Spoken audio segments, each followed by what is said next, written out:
You're watching Drive with NAR, the Realtor to Realtor series powered by Realtor Magazine. Tune in as real estate professionals talk tools of the trade and share stories of inspiration.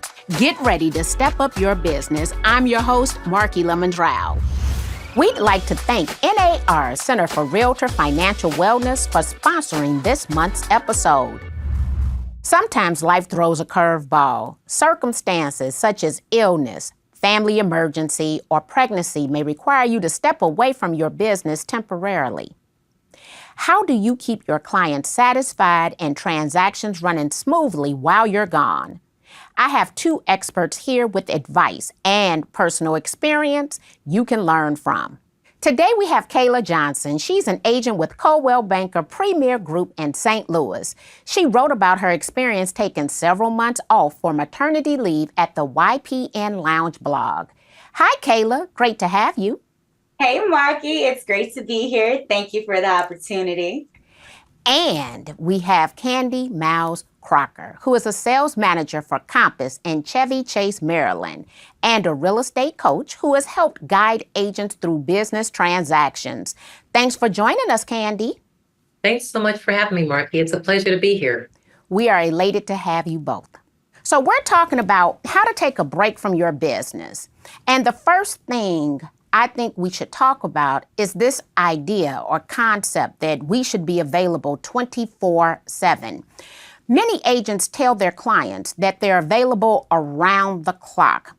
I would love for you to give us your perspective. How can agents even set themselves up for a break if they claim to always be on? Candy, we'll start with you. You know, Marki, I love this topic because I do hear so many agents say this, and they don't mean it. Because if a client calls them up on a Saturday night at 11:30 at night, they're not taking that call. They're not even available for that call. So what you're doing is you're setting yourself up for failure in the eyes of your client because you're not living up to what you said you were going to do. Just tell them when you're available. Tell them when your phone shuts off. Tell them when you return messages. Tell them when you can email. Because when you answer that email or answer that text at 10 o'clock in the evening, now you've given them permission to carry on that behavior. And that's on you. And I think the fear is if I'm not saying I'm available 24/7, they're going to go to the next agent who is. That's not how it works. Just tell them what you want and they will abide by that. I recall many years ago, there was an agent and on her voicemail, it stated, "I am not available on Wednesdays." We always wondered, what was she doing on Wednesday? But it was very clear to everyone, including agents, that she was not available. And she adhered to that. She didn't call you back. She didn't text you. She did not email you. And one thing that we recalled is how professional we thought that she was, but she was also a top producer. Kayla, what are your thoughts? I think you need boundaries, not just with your clients, but with other real estate professionals. I am very, very transparent that I'm not available. And this is why, and sometimes I explain why, but say in your agent remarks, or if you have like a listing or something, my remarks always state, if you're submitting something on the weekend, I will not respond before 5 p.m. on Monday. Letting them know that weekend, you will not hear from me, honey. You just won't. And that was one of the boundaries I put in place directly after pregnancy, having a newborn, because all those family events I wasn't attending because I was childless, now I'm attending. And they always happen on the weekend. And so I also take it a step further. I tell all of my clients that I do not work on Saturday. You will hear from me before 5 p.m. on Friday, or you will hear from me Sunday morning or Sunday afternoon. But that Saturday, nothing, absolutely nothing. And it's comical to me when I have a client that needs something on Saturday, because I'll preface it and be like, hey, I know you're not working today. I don't expect a response from you until after the weekend or on Sunday. But I just want to throw this out here for you. And I love that. They love the boundaries. I love the boundaries. Everybody's respected, and it just works. What steps should real estate professionals take when they're getting ready to step away from their business? So, Kayla, you knew that you were pregnant. What steps did you take? I started my real estate professional like dating plan. Like who would I be so connected with that they would handle my business? And I mean that jokingly, but you start watching and paying attention to your colleagues, and you need to know who runs their business like a business. So I got hyper focused on paying attention to the ones around me and then pinpointing, hey, can I have a conversation with you? I've been watching how you handle your business. Will you help me with mine? And that worked out phenomenally. These are the same people I reach out to if I'm at a conference, and they will be there for my clients. So it's now an ongoing relationship that started because baby was coming, but now these are my people. I know that I see you often at Next, also at Realtor legislative meetings. We know when these events are going to occur at least a year in advance, and they're on our calendars. Therefore, we are also planning our business around those. And what I've noticed, every single time I get on an airplane, another deal comes. And so we're often joking when we're flying back home how productive we were and how much new business we generated because we got on that plane and went somewhere. Have you noticed that? Here comes some new business as soon as you get to that airport. Yes, and I live for it.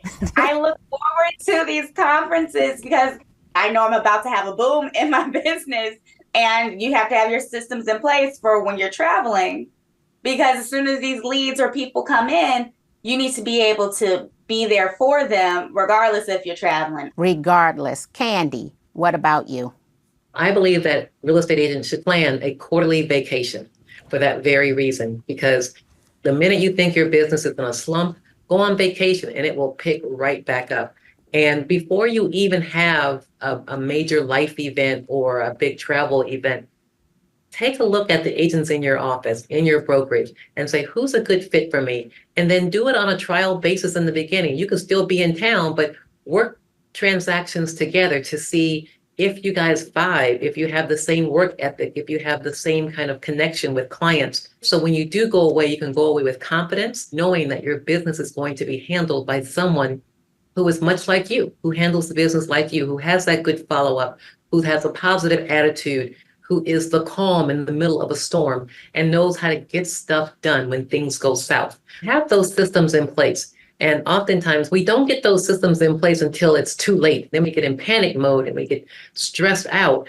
But just take a day, any day of the week, and just start saying, how do I answer phone calls? When do I answer phone calls? When do I answer emails? How do I handle open house leads? What is my system for every little piece of my business? So when you do bring that other person in, you can hand them your playbook. And every business needs a playbook. I would agree. With utilization of technology, there's one tool that I absolutely love, that from your browser, every time you click, it will basically write a manual for how to implement any step in your business. All you have to do is actually sit there, click, click, click, and it's saying, click on this page and the URL and what the steps are that you've taken on that page. So we do want to create those manuals because they put us in a position to be able to retire and to take those periodic breaks from our business. The Center for Realtor Financial Wellness October webinars will show you how to double your business in 2025 with powerful referral strategies and guide you in selecting the right business entity. Elevate your success with actionable tips and proven techniques. Technology can help you automate certain tasks in your absence, but you also want to maintain client relationships authentically. While you're out of the office, what's your recommendation about how much to lean on technology during a break from your business? Everybody knows I love technology. I rely on technology heavily. 3 years ago, I took 93 days of paid time off because I had 3 surgeries over 65 days. And the first thing I implemented was payroll to make sure that every 2 weeks I received a check and that my taxes were being paid. We set up all of our email sequences. We automated all of our follow-up. We put our out-of-office response on. And so for me, It is having those systems in place because I like to be able to take breaks. I like to get my hair cut every 2 weeks, and I go to the spa and I go to the doctor for God knows how many annual appointments. And I'm realizing everybody doesn't have the ability to even step away to go see their primary care physician. So what does that look like for you?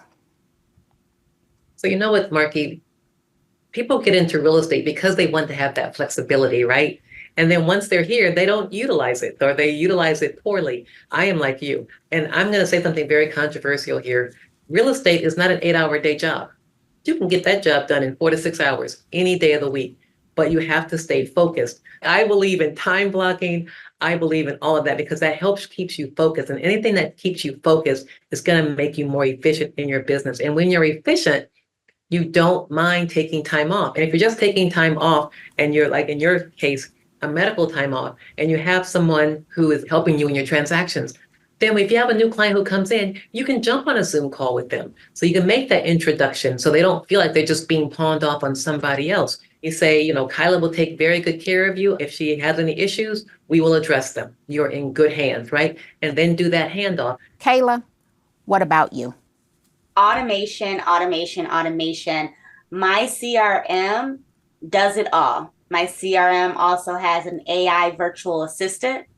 And I also use different tools and websites that you can schedule an appointment with me. And it's not just a regular appointment, it's a virtual Zoom appointment.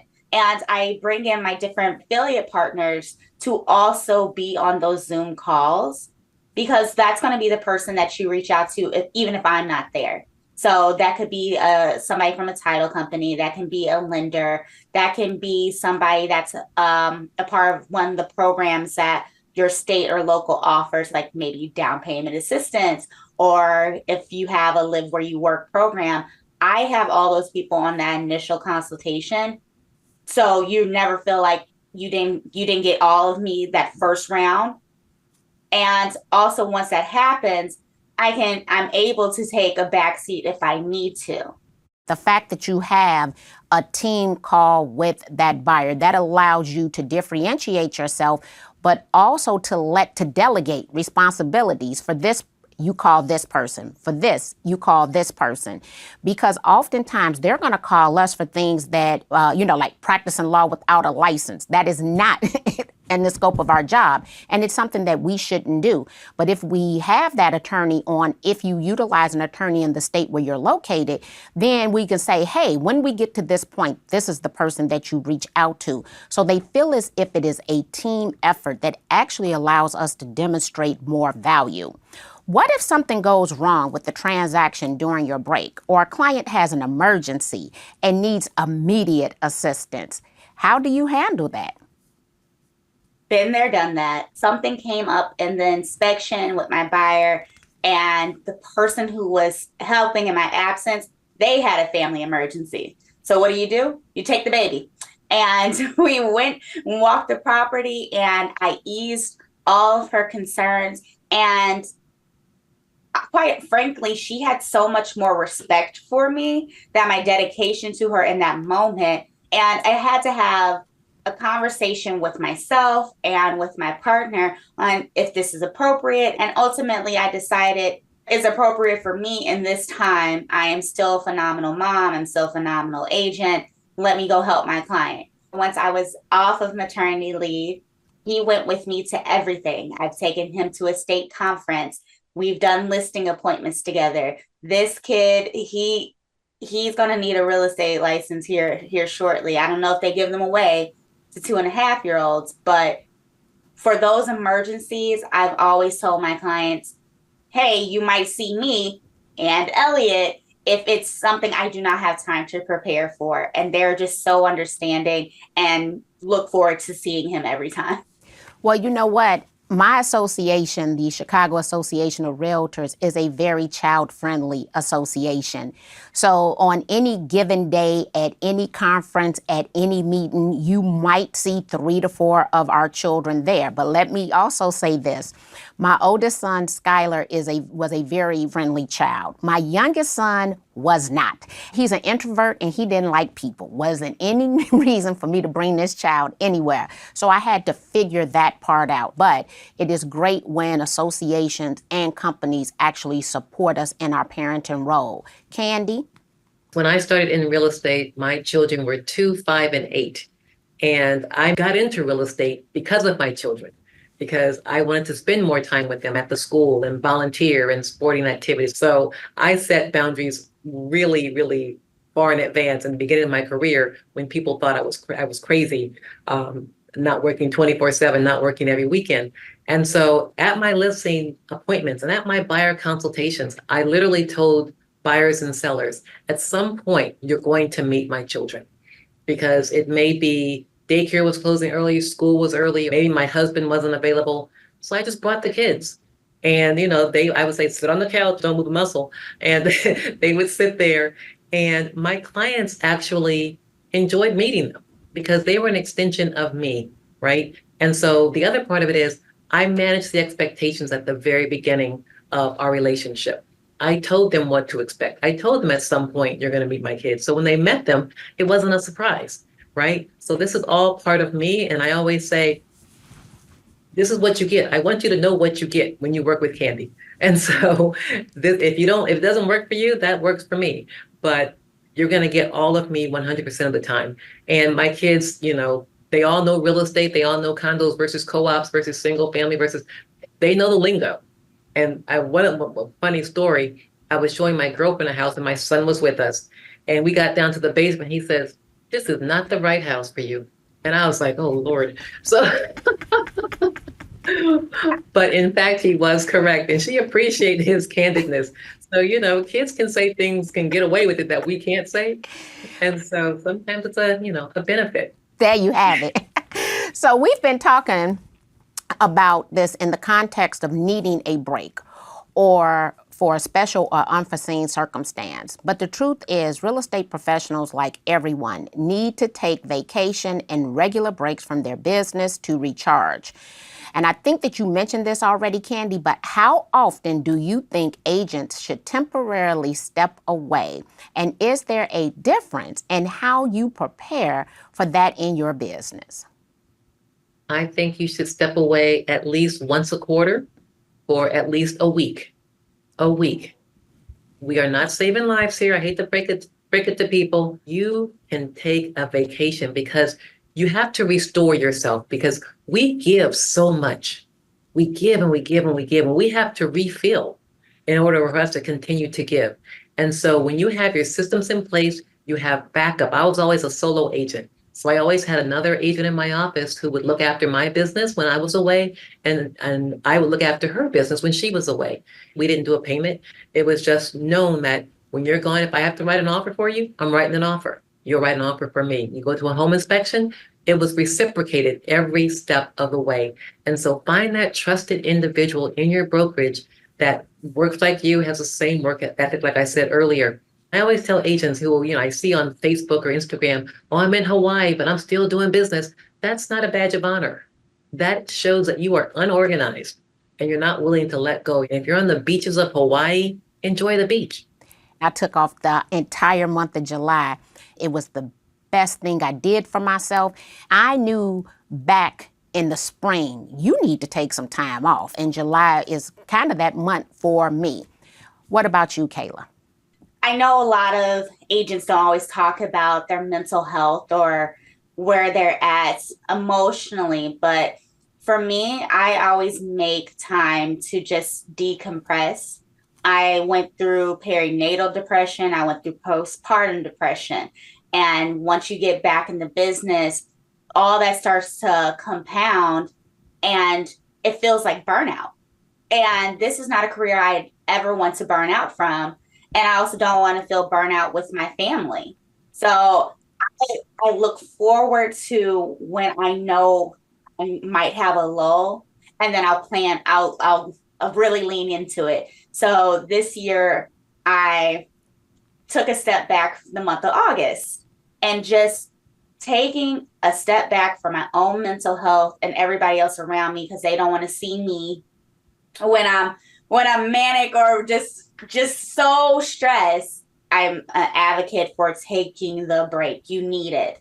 And you'd be shocked and surprised amount of clients that you retain during this time because you're healthy. And so when you're healthy, your business is healthy. That should be a quote. I'm putting it on t-shirts. I would wear that on a t-shirt, and I believe it's not just physical health, it's also mental health. So what I'm hearing you ladies say is that we need to implement technology, have a great customer relationship management system set up, ask for help when needed, and plan to take off 1 week every single quarter, whether we go somewhere or not. We want to thank you for tuning in today. Thank you for joining us at Drive with NAR, the Realtor to Realtor series. Tune in every month at magazine.realtor/drive or subscribe wherever you watch your podcast. Find more tips to boost your business at magazine.realtor.